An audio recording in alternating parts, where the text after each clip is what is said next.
What's up mga Kapataka TV dinhi sa atong channel. Ako kanunay kaninyong mag-update sa atong site para ma-inspire kamong mga nagnegatibo na sa ngayon nga mga treasure hunter. Kining akong ipakita kaninyo nga video mao kini ang ato ang actual discovery sa ilalom nga nakuha sa atong mga ka-TH no. Karon akong naugon ang ilalom kay wala nila gidala di sa taas ang artifacts nga ilang nakuha sa ilalom. Let's go!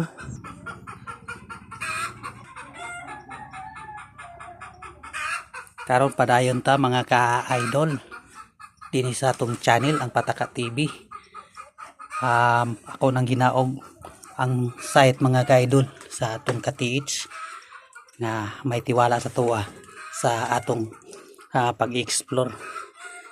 Kay ilarang gibilin din sa ilalom ang nakuha nila nga giingon lang artifacts. Mao na nga akong gi actual kay wala ran lagi talaga sa ibabaw. Oops ya. Kini nga bangag mga ka-idol na ni sa mga 18 feet sa pagkakaroon mga ka-idol. Nga mauning mga bato mga ka-idol para inyo makita no nga kini mao nilang giingon nga artifacts nga ilang nakuha sa atong ka-TH. Kini siya ilang giingon nga uling dito sa ilalo mga ka-idol. Nakuha nila ning uling, tanawa mga ka-idol, uling yun no nga inubanan sa kahoy. Kini nga kahoy ito man siya nga kahoy mga ka-idol.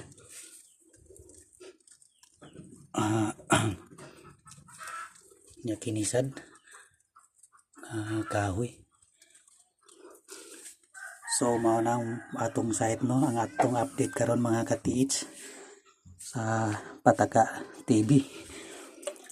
Og mga tana demo so unsay marking nini mga ka-TH sa gawas. Tulo ka dots nga nakasunod mga ka-TH niya. Ang ikaupat naka separate. Mao na nga ang atong opening nata sa northeast 45 degrees para makahibalo demo mga ka-TH. Mao na ato ang treasure marking no sa palibot nya kamong mga nagnegative na diha nga mga hunter karon. Mao kini nga akong video nga akong i-post para makakita mo nga ma-inspire na sad mo pagbalik nga mag-positive ang inyong pag-treasure.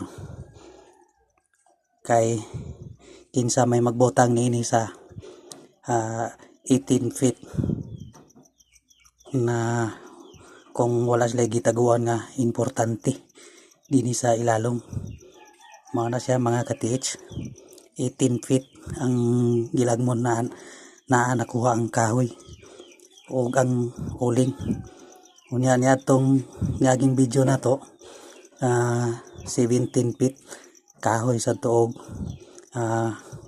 gamay nga artifact sa puthaw. Muna siya mga ka-TH og sa magbase dito kumpas mga ka-TH kay tanaw ni mong palibot nature man gini siya mga ka-TH no, mga balas og graba. Gitawag din siya og landslide collapse sa kuan sa mga codes nga atong basihan og sa kumpas. Mao ni siya giingon nga sun. O sa nagamit ang kompas mao ni ang development sa sun sa 45 degrees niya sa mga codes and symbol nakabutang niya na landslide collapse. O sige na mag-comment na kamong tanan dia mga treasure hunter nga nakakita ni aning ako ang video nga gihimo karon og maayong adlaw sa inyong tanan. Okay?